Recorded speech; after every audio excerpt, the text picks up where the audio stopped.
Chapter है उसका नाम है मॉलिक्यूलर बेसिस ऑफ इनहेरिटेंस। ठीक है, मॉलिक्यूलर बेसिस ऑफ इनहेरिटेंस का मतलब क्या होता है बताओ? उसमें सबसे पहले हमने किसकी बात की थी? न्यूक्लिक एसिड की। तो हमारे पास में न्यूक्लिक एसिड होते हैं, वो क्या होते हैं? न्यूक्लिक एसिड जेनेटिक मटेरियल है जो कि कितने टाइप्स का होता है? 2 टाइप्स का होता है। ठीक है, कौन कौन से? एक हमारा होता है डीएनए और एक हमारा होता है आरएनए। ठीक है, यदि हम बात करें डीएनए की तो डीएनए का पूरा नाम क्या होगा अंकित?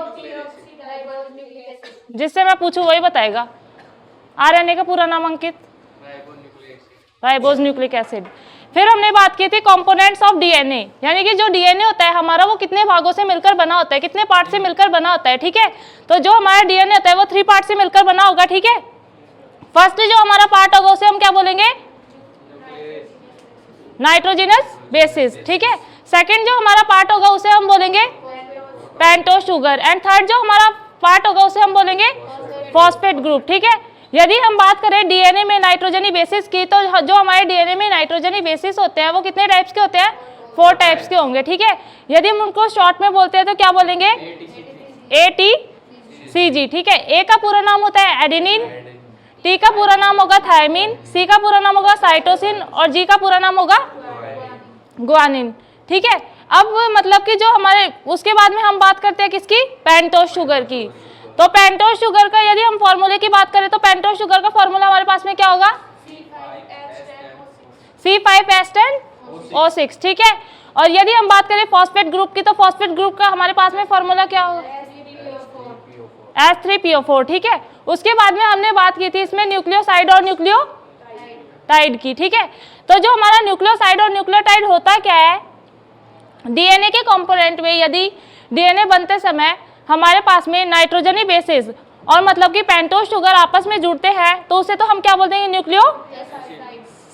ठीक है, और उसके बाद में हमारा आता है न्यूक्लियोटाइड। तो न्यूक्लियोटाइड हमारा होता क्या है? नाइट्रोजनी बेसिस, ठीक है, पेंटोज शुगर और फॉस्फेट ग्रुप।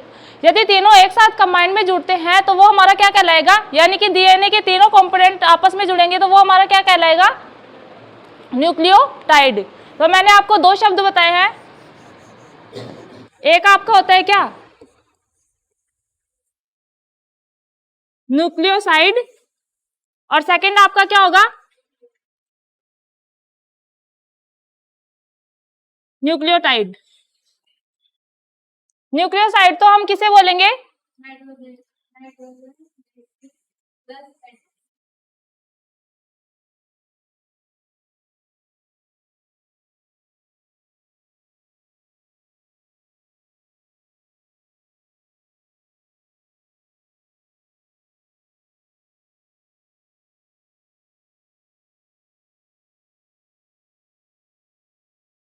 और न्यूक्लियोटाइड हमारे पास में क्या होगा?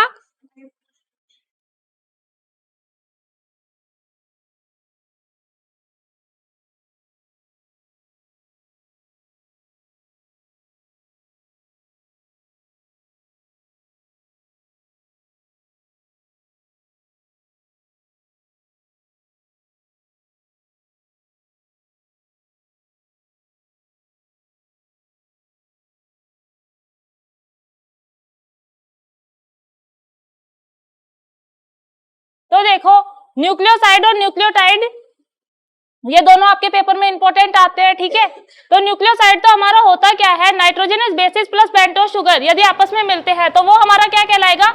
न्यूक्लियोसाइड कहलाएगा। एक हमारे पास में होता है न्यूक्लियोटाइड। ठीक है, तो न्यूक्लियोटाइड हमारे पास में क्या होता है? Nitrogenous bases, pentose sugar and phosphate group. ठीक है, ये तीनों हमारे ये दोनों के डिफरेंस पूछ लेता है पेपर के अंदर, तो याद रखना है न्यूक्लियोसाइड और न्यूक्लियोटाइड। ठीक है, उसके बाद में मैंने आपको बताया था एक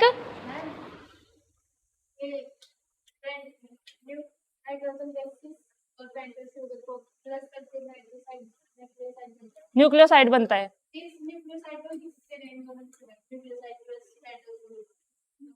हाँ हाँ, लिख सकते हो, क्योंकि ये जो दोनों है यही तो मिलकर मतलब बना रहे हैं, तो ये तो दोनों, इन दोनों को तो हमने क्या बोल दिया? न्यूक्लियोसाइड बोल दिया। ठीक है, तो यहाँ पे आप क्या लिख सकते हो इसकी जगह? न्यूक्लियोसाइड प्लस फॉस्फेट ग्रुप, ये भी लिख सकते हो। तो आपका क्या बन जाएगा? न्यूक्लियोटाइड बन जाएगा। लिखना चाहो तो लिख सकते हो। लिखा हुआ है वैसे आपके पास में।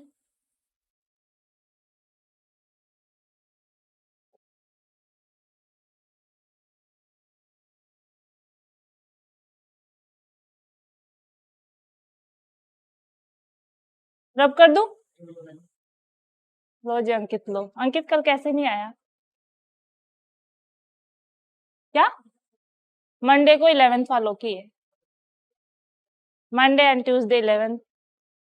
तुम्हारे लिए एक फायदा तो हो गया यूट्यूब पे वीडियो बनने का, कभी आप एब्सेंट रहो तो देख लेना। वेरी नाइस है, इंटेलिजेंट है अंकित ऐसे तो। ऐसी बात नहीं है।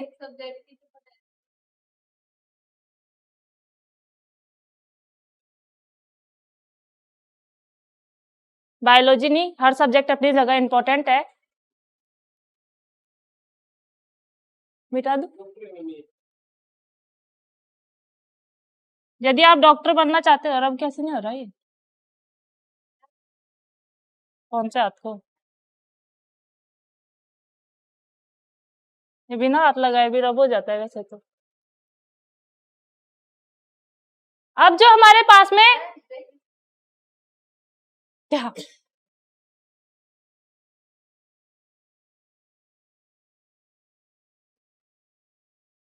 ठीक है कोई बात नहीं, पॉइंट का तो चलता है, इतना कोई नहीं देखता।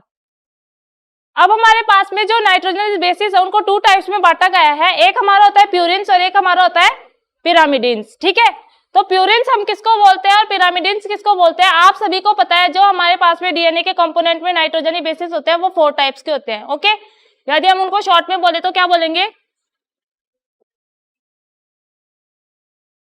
ATCG। ठीक है, अब देखो मैंने आपको बताया कि जो हमारे पास में नाइट्रोजनी बेसिस है उनको 2 टाइप्स में डिवाइड किया गया है, यानी कि 2 भागों में बांटा गया है।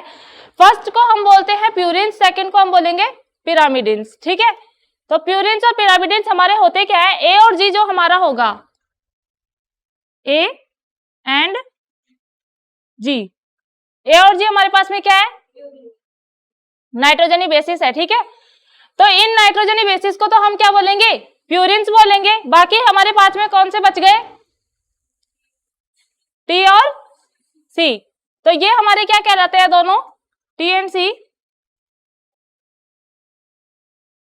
पिरामिडिन्स कहलाएंगे। तो ठीक है, एक पेपर में आपका ये भी क्वेश्चन आता है कि प्यूरिन्स और पिरामिडिन्स में डिफरेंस। ठीक है, तो प्यूरिन्स तो हम किसको बोलते हैं? यानी कि हमारे पास में जो एडेनिन और ग्वानिन होता है नाइट्रोजनस बेसिस, उसे तो हम क्या बोल देंगे? प्यूरिन्स बोल देंगे। और थायमिन और साइटोसिन को हम क्या बोलेंगे? पिरामिडिन्स बोलेंगे। ठीक है, इसके अलावा आप सभी को पता है ए हमेशा टी को बाइंड करता है जब हम डीएनए के स्ट्रक्चर बनाते हैं तो, और जी हमेशा किसको बाइंड करेगा? सी को बाइंड करेगा।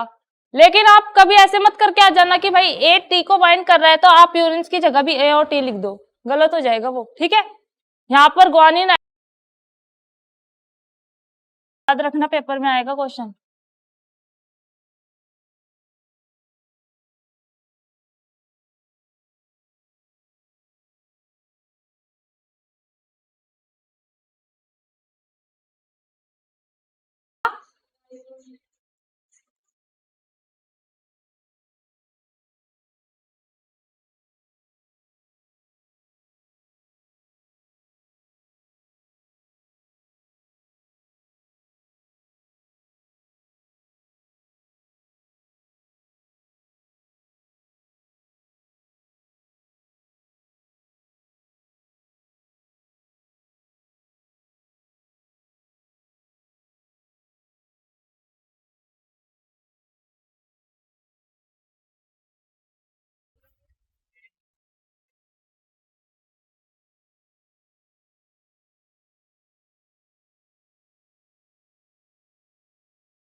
कंपोनेंट्स ऑफ आरएनए की यदि हम बात करें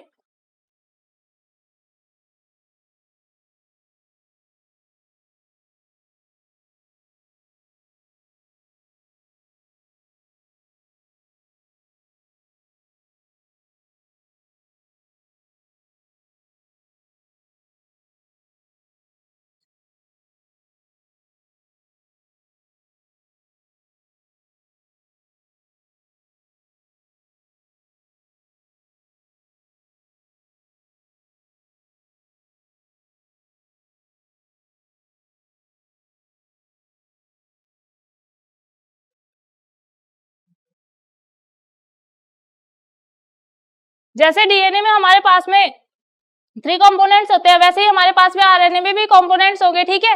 वही होंगे जो कि डीएनए में होते हैं। कौन कौन से? Nitrogen bases, pentose, sugar and phosphate group. बाकी सभी तो सेम रहेगा, लेकिन जो डीएनए और आरएनए में डिफरेंस होता है वो किसमें होता है? नाइट्रोजनस बेसिस के रूप में। कैसे? लिख लो इसको, लिखो तो।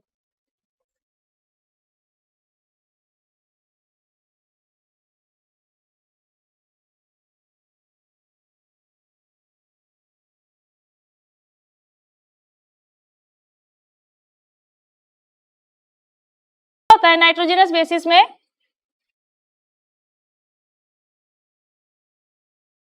डीएनए और आरएनए में क्या हो गया अभिषेक?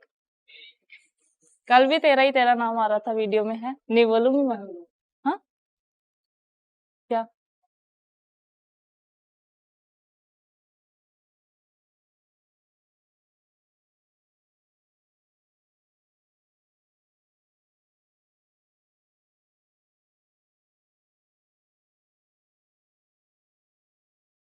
होते हैं डीएनए के। यदि हम नाइट्रोजनी बेसिस की बात करें तो क्या होगा हमारे पास में? एटीसीजी। ये तो हमारे पास में किसके नाइट्रोजनी बेसिस है? डीएनए के। इसी प्रकार हमारे पास में आरएनए के भी नाइट्रोजनी बेसिस होते हैं।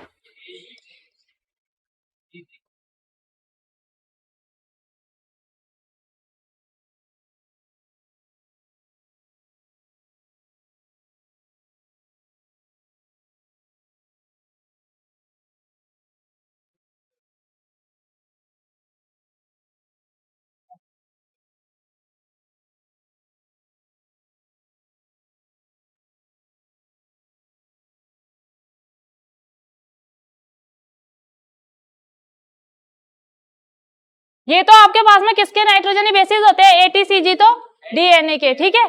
और टी को रिप्लेस करके यहाँ पर यूरेसिल आ जाता है, तो ये किसके हमारे पास में नाइट्रोजनी बेसिस हो जाते हैं? आरएनए के। तो आरएनए में लिखो।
क्या हो गया? उन वो मत देख, तो तेरे पढ़ाई पे ध्यान दे। कल कहाँ पे था?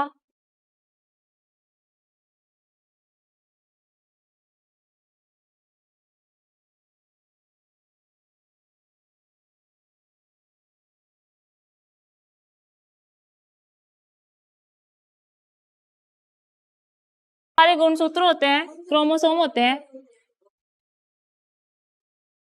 क्रोमोसोम जो हमारा न्यूक्लियस होता है ना, गुणसूत्र होते हैं। क्या है? अभी तेरे को सारा बता दूंगी, फिर पूछने बैठूंगी तो।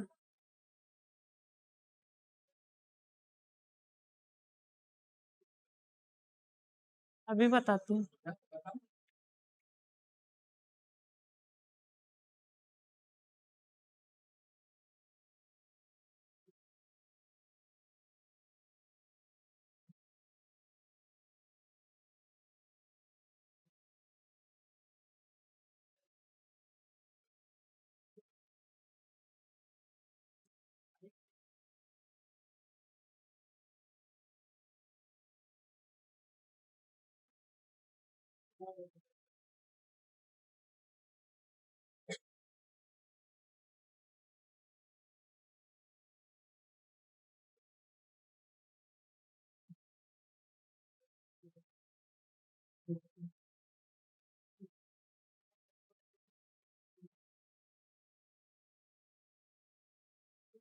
ये देखो न्यूक्लियस,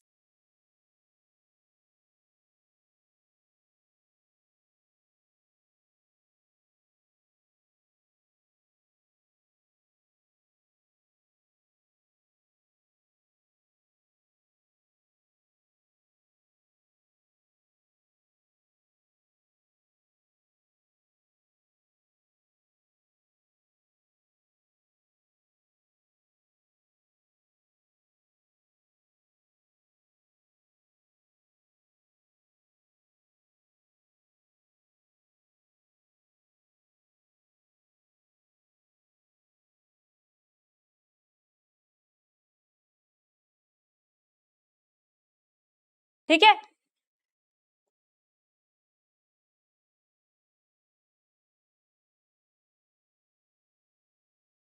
अभिषेक आप समझ रहे?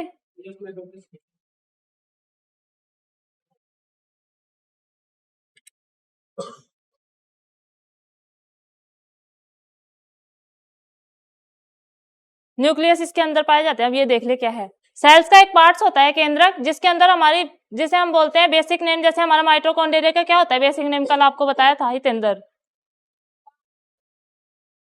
Power house of the cell. वैसे ही न्यूक्लियस होता है, उसका बेसिक नेम होता है ब्रेन ऑफ द कंट्रोल, यानी कि ब्रेन को कंट्रोल करने के लिए, ठीक है, ब्रेन ऑफ द कंट्रोल भी बोल सकते हैं इसको न्यूक्लियस को। और इसके बारे में सबसे पहले बताया था जो साइंटिस्ट थे वो थे, अभिषेक चाटे खा लेगा मेरे से और कुछ।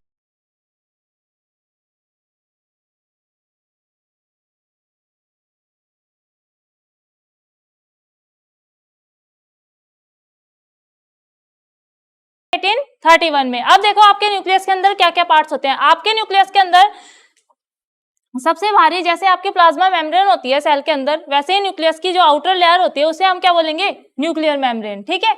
न्यूक्लियस में मतलब कि जो हमारा मिड होता है, के बीच में होता है न्यूक्लियस के, उसे बोलते हैं न्यूक्लियर पोर। एक पोर टाइप का होता है, एक छिद्र होता है, जिसे हम क्या बोलेंगे, न्यूक्लियर पोर। अब बात आती है आपके क्रोमेटिन या फिर क्रोमोसोम की, जैसे हम बोल रहे थे गुणसूत्र, ये आपके क्या न्यूक्लियस के अंदर पाए जाते हैं, ठीक है। तो क्रोमोसोम आपके कहाँ पाए जाते हैं, न्यूक्लियस के अंदर पाए जाते हैं। और ये किसका निर्धारण करते हैं, सेक्स का निर्धारण करते हैं क्रोमोसोम, ठीक है। तो कोई भी ऑर्गेनिज्म होता है उसमें 2 टाइप्स के क्रोमोसोम पाए जाते हैं, 2 टाइप के गुणसूत्र पाए जाते हैं।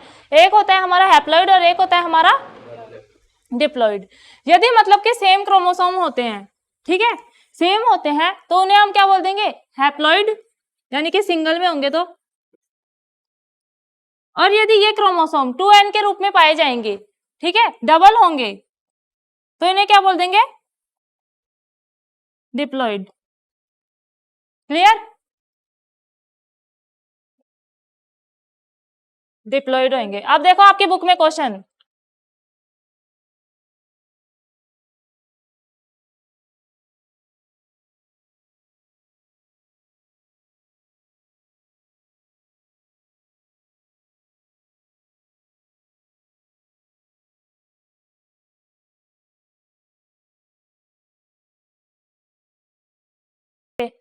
चुप रहने है तू, उसको बताने दे।